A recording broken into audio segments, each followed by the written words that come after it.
Dans la vie normale de tous les jours, il n'y a pas d'hémisphère créatif et d'hémisphère logique. Les deux hémisphères marchent en même temps. Même quand on fait ces études chez les patients avec le cerveau divisé, on voit que c'est une distinction simpliste. AVS avec Philippe Robichon. Alors on peut décliner AVS, mais ça marche pas pour le cerveau. Donc AVS, c'est à votre santé. Bonjour et bienvenue. Mon invité vient d'Italie, il s'appelle Paolo Bartolomeo. Bienvenue. Vous êtes neurologue et directeur de recherche à l'INSERM et vous êtes spécialiste des troubles de l'attention. Vous publiez Pensée droit, attention, empathie, émotion, les vrais talents de votre cerveau droit, et c'est chez Flammarion. Alors, vous vous faites sauter un mythe. Il y a une croyance populaire qui dit que le caractère d'un individu dépendrait de la région du cerveau qu'il utilise le plus. Donc, on aurait ceux qui sont créatifs et puis ceux qui sont plus analytiques. Bon, est-ce que c'est selon vous, cette présentation des choses qu'on retrouve sur beaucoup de tests? D'ailleurs, si vous tapez cerveau droit, cerveau gauche, vous aurez des tests qui vous permettent de dire si vous êtes plutôt cerveau droit ou cerveau gauche. Est-ce que cette présentation des choses vous va? Pas tout à fait, parce que ça n'a en effet aucune base scientifique. C'est trop simpliste pour vous? Oui, c'est très simpliste. Et ça vient des études des années 60 du siècle dernier où on étudiait des patients qui subissaient la coupure du système des fibres qui fait parler les deux hémisphères du cerveau. Un système qui s'appelle le corps calleux. C'est une autoroute qui fait parler très rapidement. Les corps calleux, donc c'est les jonctions, quoi, en fait, finalement. Exactement. C'est ce qui va de l'un à l'autre. Entre les deux moitiés gauche et droite du cerveau. Et c'est très important parce que ça nous fait, disons, dans l'état normal, c'est ce qui nous fait utiliser les deux moitiés du cerveau au même niveau. Ce qu'il faut comprendre de cette émission, c'est ça. Oui. Presque instantanément, un hémisphère communique avec l'autre grâce au corps calleux. Cela dit, bon, comme j'ai dit, il y a certains cas très rares, il faut dire, d'épilepsie qui ne répond pas aux médicaments, dans lesquels on coupe ces systèmes de fibres pour éviter la diffusion des crises d'épilepsie dans le cerveau. Et dans ces cas-là, on peut observer un peu ce que font les deux hémisphères isolés. Parce que dans ces cas-là, on observe le cerveau pendant quelques temps, avant d'intervenir. Oui, mais ça on a beaucoup déjà de données. On avait déjà beaucoup de données sur ce qui se passe dans le cerveau normal. À partir donc de ces études-là qui ont ensuite donné le prix Nobel à Roger Sperry en 1981, on a vu ce qui s'est passé dans les deux hémisphères séparés. Mais, encore une fois, c'est une situation très particulière. Dans la vie normale de tous les jours, il n'y a pas d'hémisphère créatif et d'hémisphère logique. Les deux hémisphères marchent en même temps. Donc, l'idée de dire que le cerveau gauche, c'est le cerveau analytique, et on l'entend, c'est très répété, et que le cerveau droit, c'est le cerveau des créatifs, ne repose sur rien de scientifique. C'est ça que vous voulez dire? Oui. Même quand on fait ces études chez les patients avec le split brain, ce qu'on appelle le cerveau divisé, on voit que c'est une distinction simpliste. Pour être créatif, maintenant, on le sait bien, on a besoin de deux hémisphères. On a besoin des capacités de l'hémisphère gauche qui, lui, du coup, c'est vrai, il s'occupe surtout du langage. Pour parler, nous avons besoin de l'hémisphère gauche du cerveau. Ça veut dire que le siège de la parole serait le cerveau gauche, c'est ça? Tout à fait. Pour parler, d'autres aspects du langage, comme la prosodie, par exemple, quand nous suivons la musique de la phrase, pour cela, on utilise aussi l'hémisphère droit. Mais pour parler, pour construire une phrase et pour lire, par exemple, on utilise surtout l'hémisphère gauche. Ça, on le sait aussi depuis très longtemps, et ça, c'est vrai. Mais, encore une fois, pour des capacités aussi complexes comme la créativité, la logique ou quoi que ce soit, on a besoin de deux moitiés du cerveau. Et on utilise normalement les deux moitiés du cerveau. Alors, il y a un autre consensus qui dit que les deux hémisphères du cerveau ne traitent pas les émotions de la même manière et que les émotions seraient asymétriques. Qu'est-ce que vous pensez de ça? Alors, ça, c'est vrai. Et on les voit surtout à partir des cas des patients qui ont une lésion dans l'une des deux moitiés du cerveau. Si on a la malchance d'avoir une lésion, par exemple, dans l'hémisphère gauche, on peut avoir des problèmes, par exemple, de langage. On peut ne plus parler comme avant. Mais normalement, les émotions restent plus ou moins normales.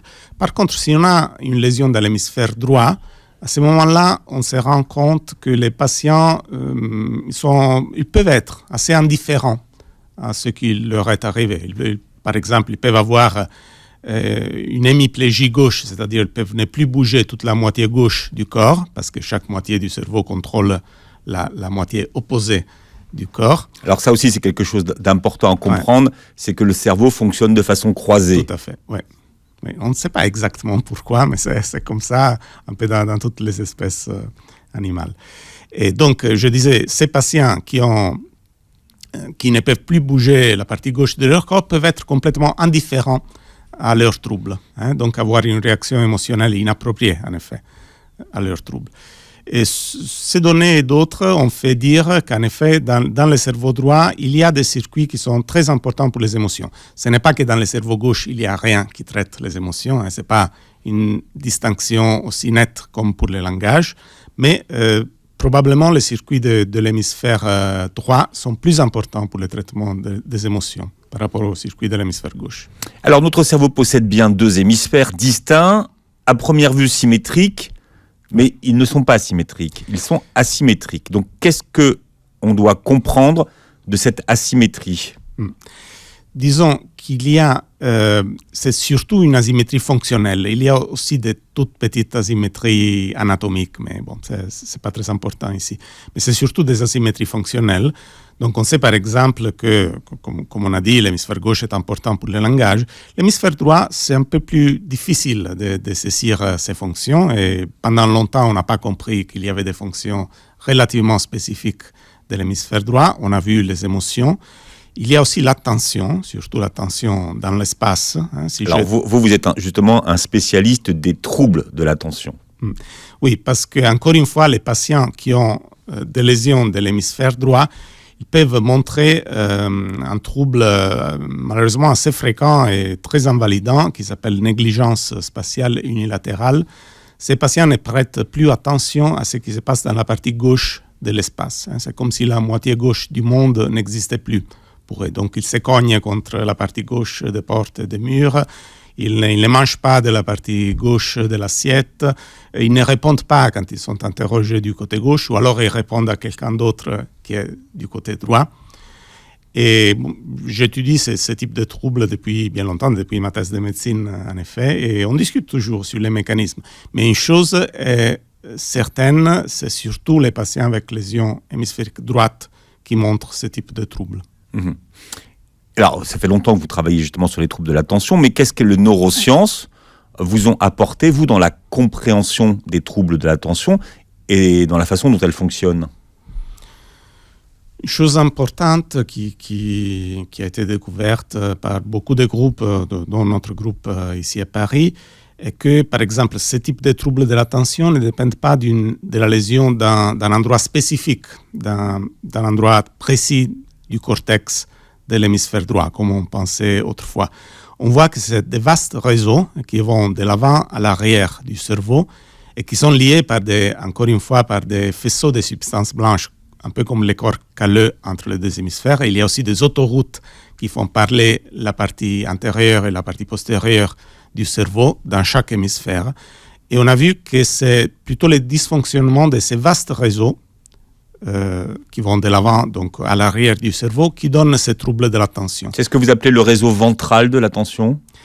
Alors, il y a eu cette distinction, effectivement, entre un réseau ventral, c'est-à-dire plus en bas, au point de vue anatomique. Oui, c'est pour ça que ventral, d'accord. Ouais. Et effectivement, c'est surtout un réseau qui est assez en bas dans le cerveau, dont la dysfonction provoque cette négligence, ou la communication entre ces réseaux ventrales et un réseau plus dorsal, plus en haut dans le cerveau, qui nous permet d'orienter notre attention dans l'espace. Est-ce que nous sommes tous égaux, justement, dans notre système d'attention ? Alors, ça, c'est une question difficile. Disons, pour la plupart d'entre nous, ça marche comme ça. Après, il y a toujours des exceptions. Il y a des différences individuelles dans des petits groupes d'individus. Effectivement, ça peut marcher un peu différemment.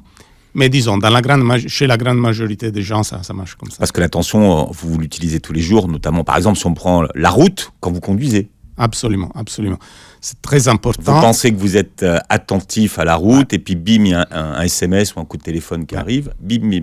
Exactement, cela s'appelle distraction. Ouais. Et c'est une cause importante d'accidents de la route, peut-être l'une des causes les plus importantes d'accidents de la route. Même si vous pensez pouvoir contrôler votre attention. Oui, parce qu'on a justement ce que ce réseau ventral de l'attention pourrait faire dans l'hémisphère droit, selon certaines hypothèses, est de nous donner la possibilité de réagir rapidement à un stimulus inattendu, à quelque chose qu'on n'attend pas. On traverse la rue, il y a une voiture qui arrive, on ne l'attend pas. Si on arrive à s'échapper, c'est peut-être grâce à ce réseau ventral qui nous permet de répondre à des situations imprévues, rapidement. Il y a des expériences qui existent. Il y a l'expérience notamment du singe qui arrive au milieu d'une scène inattendue. Oui, c'est assez spectaculaire. C'est ce qu'on appelle des phénomènes de captation ou de diversion de l'attention. C'est assez spectaculaire parce que donc, ce que ces psychologues ont fait, ont montré à des gens une scène où deux équipes de jeunes se passent une balle et il fallait compter l'une avec des maillots blancs, l'autre avec des maillots noirs. Il fallait compter le nombre de fois où la balle était passée. Donc c'est une tâche relativement difficile parce qu'il y a beaucoup de choses à suivre dans la scène.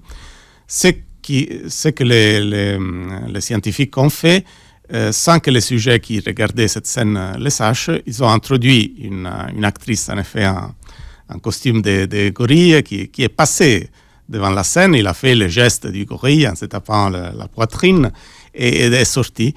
Et un très bon pourcentage de spectateurs ne s'est pas rendu compte qu'il y avait cet événement assez frappant. Pourquoi ? Parce qu'ils étaient concentrés, leur attention était concentrée, focalisée sur le fait qu'il fallait compter donc, le nombre de passages de la balle. Donc même un événement très saillant n'a pas pu attirer leur attention. Donc dans ces cas-là, dans ces cas spécifiques, il y a eu une défaillance de ce réseau probablement ventral de l'attention qui nous permet de voir des choses qu'on n'attend pas. Ce sont des procédés qui sont ensuite utilisés, les détournements d'attention par les pickpockets, par exemple. Absolument. Par les communicateurs aussi, qui l'utilisent. Absolument, ou par les prestidigitateurs, c'est leur technique. C'est leur base. Les magiciens, aujourd'hui les grands illusionnistes, ils détournent votre... Exactement. Ils sont très bien pour cela. Ce qu'on peut appeler regarder sans voir, finalement. Exactement, c'est ça. L'un des enseignements qui nous vient vraiment de cette organisation du système de l'attention est que voir, ce n'est pas prendre la scène comme dans une caméra, ce n'est pas enregistrer ce qui se passe autour de nous. On ne voit que ce à quoi on prête attention. Donc on peut être complètement aveugle, même en voyant parfaitement, en ayant une acuité visuelle parfaite, si notre attention ne marche pas bien. Et finalement, tout ça, est-ce qu'on peut dire que c'est le cerveau droit qui est la clé de l'attention ? Alors, ce n'est pas exclusivement le cerveau droit, mais certainement, il y a des circuits, comme ce circuit de l'attention dont on parlait tout à l'heure, qui sont très importants pour ça. On disait tout à l'heure que selon la croyance populaire, le caractère d'un individu dépendrait de la région du cerveau qu'il utilise le plus. C'est faux, puisqu'on utilise en gros les deux hémisphères de notre cerveau de la même façon. Oui, en situation normale, c'est toujours comme ça. Ouais. La matière grise, elle se trouve où ? Ce qu'on appelle la matière grise.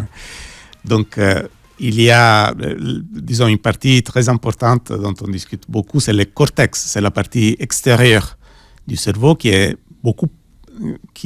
suit en effet des plis pour augmenter sa surface. Si on dépliait le cerveau, ça serait quelque chose d'assez vaste, justement pour que le cortex puisse savoir toute cette étendue. Il y a des plis dans le cerveau.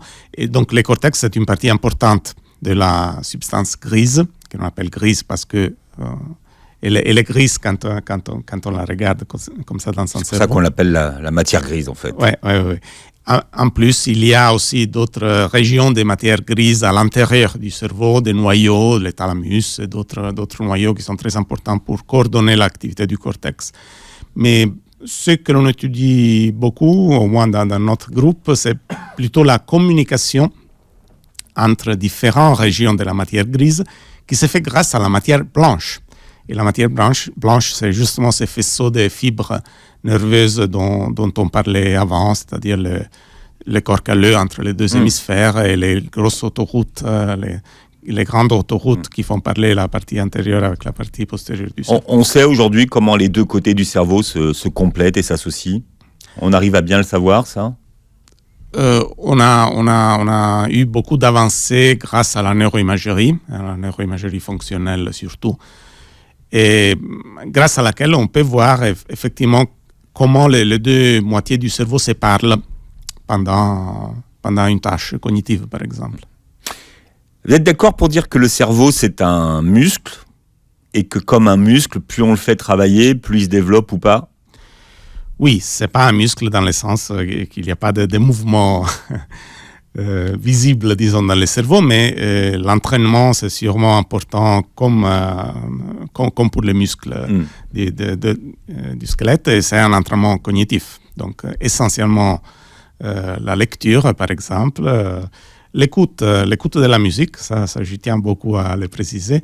Alors, il y a des expériences qui ont été faites justement pour l'écoute. Alors, ça se trouve dans quel cerveau, finalement, dans quelle partie du cerveau, le fait qu'on écoute de la musique et qu'on y soit sensible? Ouais. C'est encore une fois une chose qui se trouve dans les deux moitiés du cerveau, mais pour laquelle le cerveau droit semble avoir quelques spécialisations de plus. Par exemple, on a vu qu'il y a une petite partie de la population normale, par ailleurs, qui n'arrive pas à jouir de la musique. Ils n'aiment pas. Ça leur dit rien. C'est ce que l'on appelle les a-musique, du alpha privatif en grec. Et on a vu que chez ces personnes, il y a des petits dysfonctionnements au niveau de l'hémisphère droit surtout, dans un circuit qui est l'homologue du circuit gauche pour le langage. Donc c'est très intéressant, parce qu'à gauche, c'est un circuit qui sert à parler. À droite, ça sert probablement à plusieurs choses, dont la capacité d'apprécier une mélodie, par exemple. Et ces personnes ont des petites anomalies dans ces circuits. D'ailleurs, s'il y a un AVC, un accident vasculaire cérébral, dans ces circuits, dans l'hémisphère droit, on risque d'avoir la même chose, de ne plus pouvoir apprécier la musique, au moins les mélodies dans la musique. Et pour lire une partition, puisque vous vous posez également la question, c'est de savoir quelle est la partie du cerveau qui est sollicitée pour pouvoir lire et jouer une partition. Donc chez les musiciens, c'est encore une fois les deux moitiés du cerveau cette fois, parce qu'on a besoin des circuits qui ressemblent beaucoup au circuit de la lecture des lettres, des mots, qui sont très proches, dans le cerveau gauche. La lecture, c'est à gauche, c'est ça? Ouais. La lecture, c'est surtout à gauche. Mais on a besoin aussi des circuits qui sont dans l'hémisphère droit pour lire la musique. Et moi, je pense, c'est une hypothèse à démontrer, mais un jour, j'aimerais y travailler, que la musique, c'est vraiment un imbutus qui fait parler les deux hémisphères d'une façon très efficace. Inné ou acquis? Ça, c'est un gros problème. Probablement, il y a les deux parties. Donc, inné sûrement, comme on le voit chez les malheureux qui n'ont pas cette capacité, chez les amusiques. Donc, il faut quelque chose d'inné dans le cerveau. Et on le voit aussi chez les nouveau-nés. C'est pour ça que je vous pose la question, puisque l'expérience a été menée sur des nouveau-nés. Oui. Il y a eu une expérience passionnante menée en Italie, à Milan, où on a montré que chez les nouveau-nés, il y a des gens qui dormaient paisiblement dans la machine d'IRM où on faisait ce test de neuroimagerie fonctionnelle. On leur faisait écouter des morceaux de musique avec parfois des choses bizarres, des dissonances ou des changements qu'on n'attendait pas. Et leur cerveau était sensible à ce type de manipulation. Donc ça veut dire que déjà, on a effectivement un sens inné des mélodies, des consonances dans la musique, mais en plus, il y a bien sûr une énorme partie aussi culturelle. On les voit très bien dans la vie de tous les jours, dans les grosses différences de goût qu'on peut avoir pour la musique. J'aime beaucoup les expériences que vous relatez dans votre livre parce que ça nous aide un petit peu à comprendre. De plus en plus, nous sommes entourés de machines qui nous aident à la décision et qui travaillent à notre place. Aujourd'hui, on a des annuaires téléphoniques, ce qui fait qu'on ne connaît plus certains numéros de téléphone par cœur. Et puis, le GPS a remplacé la carte où il fallait se diriger. Et pour certains chauffeurs de taxi, la mémorisation par cœur des rues de Paris. Et donc, une expérience a été menée pour savoir ce que ça donnait dans le cerveau entre quelqu'un qui utilise son GPS et quelqu'un qui fait l'effort de mémoriser le plan des rues de Paris ou de Londres ou d'une ville. Ouais. Oui, avant cela, il y a eu des expériences assez spectaculaires chez les chauffeurs de taxi de Londres, qui est une ville très compliquée, plus compliquée que Paris, en effet. Et là, on a vu qu'il y avait que chez ces chauffeurs qui venaient d'un long apprentissage pratique des rues de Londres, il y avait apparemment des modifications dans des régions du cerveau qui sont un peu à l'intérieur du cerveau. On l'appelle l'hippocampe, parce que ça ressemble à un hippocampe, un poisson, comme forme. Et on en a combien des hippocampes ? 2, un à gauche et l'autre à droite. Et surtout dans l'hippocampe de droite, pas exclusivement, mais surtout à droite, il y avait des modifications acquises, évidemment, chez les chauffeurs de taxi de Londres. C'est-à-dire il y avait un peu plus de masse de cellules nerveuses. Probablement, le nombre de cellules nerveuses était les mêmes, mais les connexions probablement étaient augmentées grâce à cet apprentissage. Ensuite, ce qu'on a vu, oui, c'est à quoi vous faites référence, c'est que dans une situation plutôt artificielle, en effet, dans la machine, on montrait à des sujets donc des cartes et on leur demandait de négocier un itinéraire sur ces cartes en utilisant soit un mécanisme type GPS, tourne à gauche, tourne à droite, soit en utilisant leur propre GPS. Il y avait des petites différences d'activation, effectivement, dans ces régions importantes pour l'orientation dans l'espace.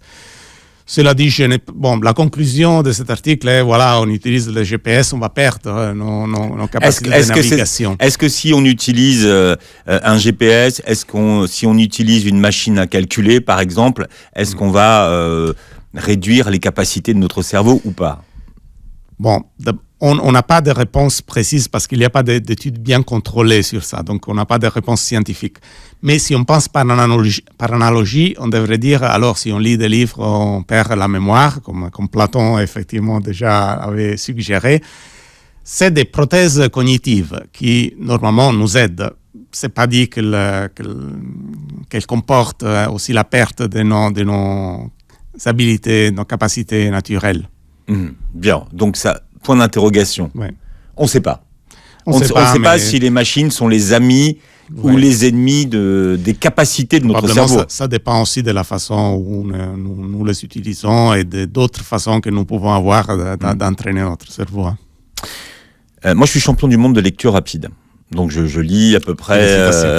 Mais c'est pas. Je vous remercie.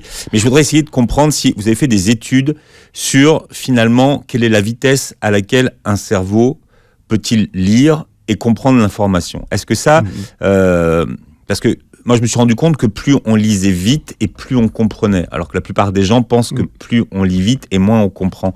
Est-ce qu'il y a des études qui sont faites là-dessus et dans quelle zone du cerveau s'est activée finalement cette capacité ? Bon, des études spécifiques, pas à ma connaissance. Peut-être qu'il y en a, mais je n'en suis pas au courant.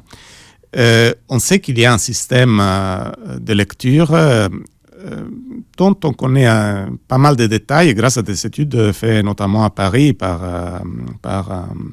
Laurent Cohen et Stanislas Dehaene. On sait qu'il y a donc dans les cortex visuels de haut niveau, c'est-à-dire c'est un cortex qui est au bas du cerveau et ça sert à identifier les choses. Ça ne sert pas simplement à voir des lignes ou des figures élémentaires, mais ça sert à identifier des objets ou des visages ou des mots. Et on sait que ce cortex fait parler le système visuel avec le système du langage. Et quand ça marche bien, ça permet par exemple de lire un mot en entier en identifiant toutes les lettres en parallèle. Cela ne veut pas dire qu'on n'a pas besoin d'identifier les lettres, chaque lettre pour lire, hein, mais simplement que ce bout de cortex est très efficace, peut-être pour connecter donc la vision avec les langages, pour nous permettre effectivement une lecture très rapide. Quand il y a des problèmes dans ce bout de cortex qui est dans l'hémisphère gauche, cette fois, quand il y a des problèmes, les patients peuvent lire, certains de ces patients peuvent lire toujours, mais lettre par lettre. Hein, c'est-à-dire, par exemple, le mot maison, ils lisent M-A-I-S-O-N, et ensuite ils arrivent à dire maison. Hein. Mais ils ont besoin d'abord de déchiffrer les lettres. Ouais. Chaque lettre à la fois, peut-être en utilisant d'autres circuits qui, eux, servent à l'identification des objets, qui sont aussi dans l'hémisphère droit. Il pourrait aussi, une fois on a étudié une patiente comme ça, qui a eu un premier AVC qui l'a rendu alexique de cette façon-là. Elle lisait lettre par lettre. Ensuite, elle était en train de récupérer, mais malheureusement, elle a eu un deuxième AVC, cette fois dans l'hémisphère droit, et dans la région homologue à celle de la lecture dans l'hémisphère gauche. Et à ce moment-là, malheureusement, elle a perdu tous les progrès qu'elle était en train de faire. Cela suggère que chez ces patients, c'est peut-être donc des régions de l'hémisphère droit qui compensent pour le déficit de lecture et leur permet au moins de lire lettre par lettre. Vous m'intéressez là sur la reconnaissance des visages. Vous expliquez dans votre livre comment se met en place la reconnaissance des visages familiers, qui fait qu'un jour, on n'a même plus de... C'est instantané. Tout à fait. On reconnaît... Comment ça fonctionne, ça ? C'est une autre capacité étonnante du cerveau, parce que, bon, si on y pense... C'est quoi ? C'est un encodage ? Alors, il y a une étude récente chez les singes à qui on a montré des visages humains. Hein, les macaques, apparemment, sont très bons pour identifier des visages humains. Et on a étudié des régions pas loin des régions de la lecture dont je vous ai parlé. C'est pour ça que j'enchaînais là-dessus. Oui, vous avez tout à fait raison. Mais qui sont surtout chez l'homme, pas chez les macaques, dans l'hémisphère droit. Et qui nous permettent donc d'identifier des visages très rapidement. Et dans cette expérience spectaculaire, ils ont enregistré certains neurones donc, chez les macaques. Chez l'homme, ça c'est plus difficile à faire. Pendant qu'on leur montrait des visages, et ils ont pu ensuite identifier les visages qu'ils leur avaient montrés sur la base de l'activité de ces neurones. Donc effectivement, c'est une expérience. Et pourquoi c'est plus difficile à réaliser chez l'homme comme expérience, ça ? Parce qu'il faut mettre des électrodes dans le cerveau. D'accord. Donc chez l'homme, c'est un peu invasif. Ça se fait parfois chez les patients épileptiques. Mais bon, pour des raisons cliniques, bien sûr. Notre cerveau, écrivez-vous, est le résultat de centaines de millions d'années d'évolution. Et on est quand même très loin aujourd'hui de la théorie des 3 cerveaux. Mais qui n'est pas vieille, en fait. C'était à quoi, 60 ans ? Dans les années 50, je pense. Ouais, 50. Je ne sais plus exactement. C'est MacLean qui C'était 60 ans, ouais. Et cette idée de finalement, et que tout le monde pense encore aujourd'hui, hein, du cerveau droit, du cerveau gauche, c'est assez récent. Est-ce que ça remet en cause les travaux de Roger Fleury ou pas ? Ça. Roger Sperry. Comment vous l'appelez ? Sperry. Sperry. Ouais. Pas du tout, non. Ces travaux sont très importants et sont à la base de beaucoup de choses que nous faisons maintenant. Ce qui s'est passé est que, j'essaie de le raconter un peu dans mon livre, est que ça a été un peu un malentendu de la part du public général, des artistes surtout de certains artistes visuels qui ont pris donc les résultats de Sperry un peu au premier degré, sans trop y réfléchir au point de vue neuroscientifique. Et comme donc ces patients de Sperry montraient effectivement des grosses différences de comportement entre l'hémisphère gauche et l'hémisphère droit, ils en ont conclu qu'il y avait les mêmes différences, même chez les gens qui ont une connexion entre les deux hémisphères. Donc, c'est une mauvaise interprétation, un malentendu, donc. Exactement, oui, des données qui sont bien réelles et très importantes pour nous. Hein. Il y a les cas, par exemple, une chose sur laquelle Sperry est celui qui était son étudiant à l'époque, maintenant il est un grand chercheur de neurosciences, qui est Mike Gazzaniga, ils ont pu montrer une image, par exemple, chez ces patients au cerveau divisé à l'hémisphère gauche ou à l'hémisphère droit. Si on montre des images latéralisées très rapidement chez ces patients, c'est seulement un hémisphère, l'un des deux hémisphères qui les prend en compte. Donc, champ visuel gauche, hémisphère droit, champ visuel droit, hémisphère gauche, tout est croisé. Et ils ont vu, par exemple, que l'un de ces patients, ils lui ont montré une canette de coca à son hémisphère droit, qui ne pouvait pas parler. Le patient s'est levé et est allé chercher à boire une canette de coca à l'extérieur. Et ensuite, Mike Gazzaniga lui a demandé « Mais pourquoi vous êtes levé? Qu'est-ce que vous avez fait ?» Il dit « J'avais soif. » Et là, c'est l'hémisphère gauche qui a essayé d'expliquer un comportement qu'il ne comprenait pas parce qu'il n'avait pas vu la canette de coca. Et donc, il a construit une histoire, une véritable confabulation pour pouvoir expliquer ce qui s'était passé, les comportements, en effet, du patient. L'hémisphère gauche, il avait vu seulement les patients se lever et aller chercher, disons, lui-même se lever et aller chercher à boire. Et donc, il a dû créer une explication pour cela. Une récente opération médicale a été médiatisée. C'était l'opération d'une tumeur du cerveau, d'une violoncelliste. Donc, on a réveillé pendant l'opération pour vérifier en temps réel les zones du cerveau qui étaient responsables du mouvement de ses mains. Ouais, ça, c'est des techniques qui sont très importantes au point de vue clinique, tout d'abord. C'était justement pour ne pas faire des dégâts irréparables. Exactement. Et qui auraient altéré sa capacité à jouer du violon. Oui. Et donc, on réveille les patients pendant l'intervention quand il faut enlever une tumeur du cerveau. Donc, c'est des tumeurs qui sont normalement bénins au point de vue histologique, mais qui ont malheureusement tendance à revenir. Donc, il faut enlever le plus possible des tissus sans donner de déficit post-opératoire. Et donc, pour cela, le neurochirurgien peut réveiller les patients. Pendant l'intervention, le cerveau n'a pas de récepteur à la douleur. Ça suffit de faire un peu d'anesthésie locale sur les méninges.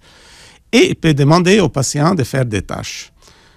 Nous avons eu l'opportunité de faire cela justement pour étudier la négligence à l'hôpital de la Salpêtrière il y a quelques années.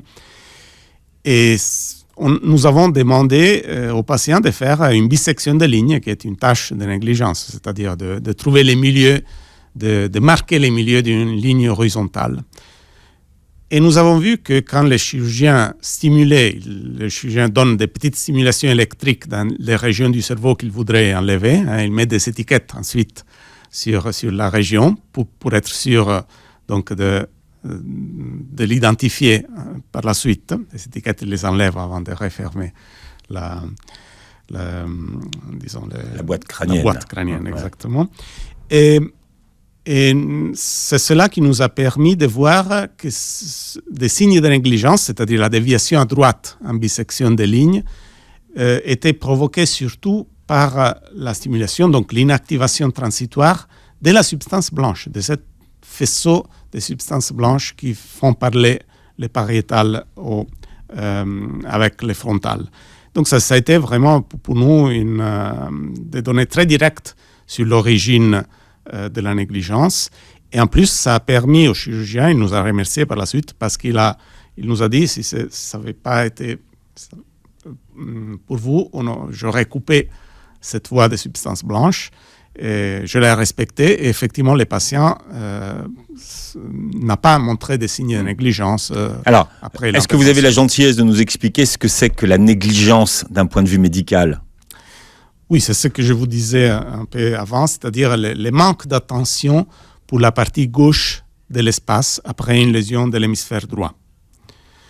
Et ça peut être très invalidant parce que vous pensez bien que quelqu'un qui ne s'oriente jamais du côté gauche ne peut pas avoir une vie autonome. Il a besoin d'assistance continuelle. On pourrait être paralysé d'un côté et ne pas s'en rendre compte ? Voilà, c'est l'autre chose qui se passe typiquement après une lésion de l'hémisphère droit et pas tellement après une lésion de l'hémisphère gauche. Et donc, c'était découvert ici à Paris par Babanski, qu'il appelait anosognosie, c'est-à-dire le manque de conscience du déficit de la maladie, ça vient du grec. Et Babinski, il a vu, c'était 2 patientes dans son papier original, qui étaient complètement paralysées du côté gauche, mais n'en avaient pas conscience. Ils pensaient d'être parfaitement normales. Et on les voit assez souvent. On demande à ces patients, mais pourquoi vous êtes hospitalisé? Et ils peuvent vous dire, oui, non, tout va bien. Je suis tombé, en effet, je fais une petite chute, mais sinon, tout va bien. Si vous leur demandez, maintenant, bougez votre main gauche, les patients bougent son bras droit. Et ainsi de suite. Il peut faire même des confabulations, donc un peu comme les patients de Gazzaniga pour la canette de coca. Il donne une explication s'il l'a pas. Exactement, ouais. Exactement. Il donne une explication. C'est pas fait consciemment. C'est vraiment un mécanisme. Probablement, c'est l'hémisphère gauche. C'est ce que nous pensons, qui donne des explications pour des choses qu'il ne comprend pas, un peu comme il s'est passé, comme ça se passe chez les patients avec cerveau divisé. Bon, devinette, qu'est-ce que les chiens, les poussins et les seiches nous disent de notre cerveau droit? Alors ça, c'est une problématique fascinante parce que jusqu'à il y a peu, on pensait que cette division du travail entre les 2 hémisphères, pour l'attention par exemple, ou pour les émotions, était exclusivement humaine. Et depuis quelques décennies, on commence à voir que même des animaux très loin de nous, comme les seiches par exemple, pourraient avoir une organisation qui rappelle un peu de loin celle du cerveau humain. Par exemple, chez les seiches, ça a été vu ici en France, en Bretagne, qu'ils utilisent la partie droite de leur système nerveux, surtout quand elles doivent s'échapper d'un prédateur, donc quand il y a quelque chose d'imprévu qui arrive, un peu comme le réseau ventral de l'attention dont je vous parlais tout à l'heure. Ouais. Alors qu'ils utilisent plutôt la partie gauche de leur système nerveux quand ils doivent, elles, manger quelque chose. Ils doivent chercher, donc ils doivent chercher quelque chose à manger. Donc c'est une activité plutôt de routine, pas urgente. Donc peut-être, on n'en sait rien, c'est très tôt pour pouvoir conclure sur cela, et il y a beaucoup de discussions sur ça, mais peut-être cette division du travail, cerveau droit traitant les choses urgentes et imprévues, cerveau gauche faisant des choses plutôt de routine, pourrait être quelque chose d'assez général. Voilà, qu'on partage avec d'autres. Peut-être.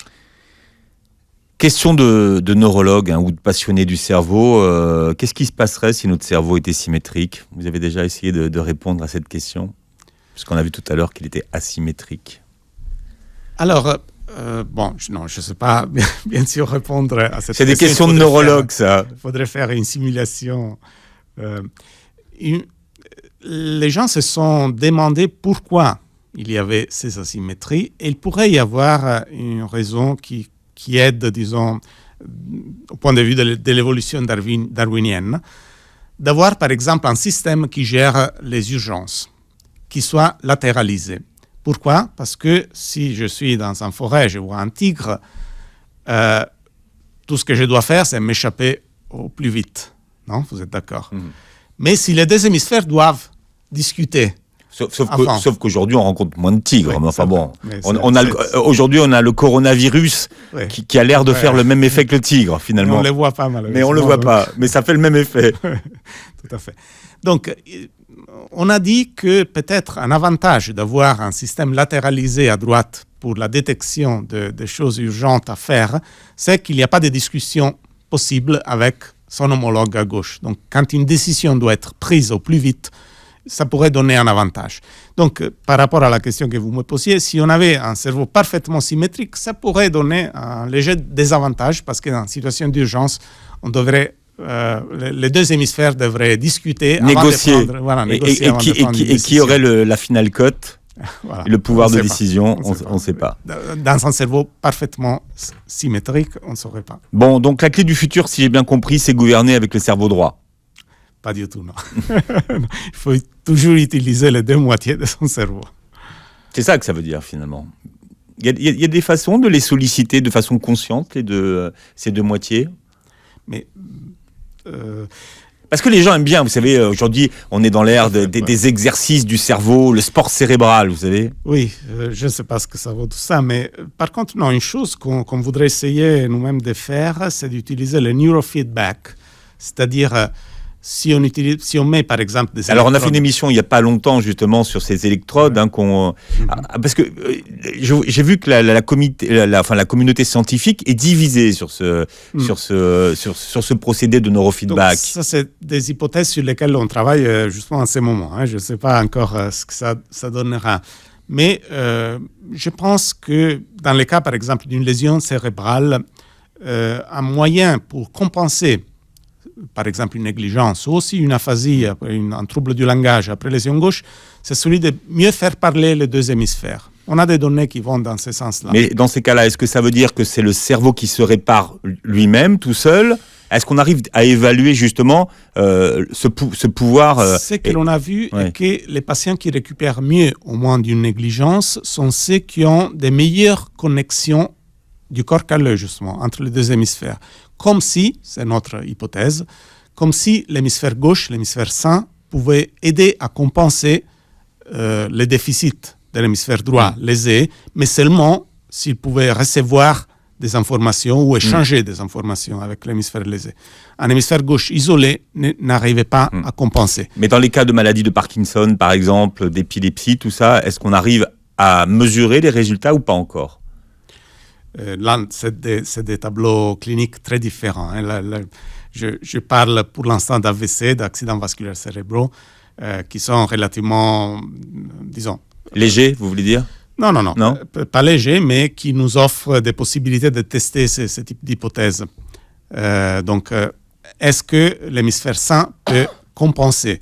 Et on pense que si on le fait, c'est une idée qu'on voudrait développer, si on fait parler mieux des hémisphères qui ne se parlent pas trop après une lésion cérébrale, ça pourrait améliorer les possibilités de compensation du patient. Et peut-être le neurofeedback pourrait avoir une place dans cela. Et le neurofeedback, ce sont donc des électrodes qu'on on peut place... le faire avec plusieurs techniques, mais par exemple, oui, une technique très utilisée, c'est de faire un EEG, un électroencéphalogramme, simplement, de placer des électrodes sur le scalp, sur la tête, de voir l'activité électrique et d'enseigner au sujet de changer son activité électrique en lui faisant faire des tâches. Donc en donnant un feedback, c'est pour ça que ça s'appelle neurofeedback, un feedback au sujet par rapport à son activité cérébrale pendant qu'elle est enregistrée. De cette façon, on pourrait peut-être trouver les moyens d'encourager les activités intégrées entre les deux hémisphères, donc de faire parler les deux hémisphères. Mais c'est encore une idée à développer. Bien. Paolo Bartolomeo, vous êtes neurologue, directeur de recherche à l'INSERM et vous publiez donc Pensez droit, montrez votre livre pour ceux qui regarderont la vidéo de cette émission, la captation. Pensez droit, attention, empathie, émotion, les vrais talents de votre cerveau droit. C'est chez Flammarion. Merci de ce bon moment passé avec vous. Merci de votre invitation. Passez une très belle journée santé sur Beurre FM. Vous réécoutez le podcast de l'émission sur beurrefm.net et bien sûr l'émission est sur la chaîne YouTube.